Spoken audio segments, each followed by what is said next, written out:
heleroheline suvekõrvits. Sügavale sinna tulevad uued juured.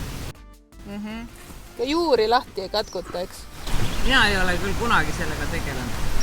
Aga sai kõrgele, mina ei oska.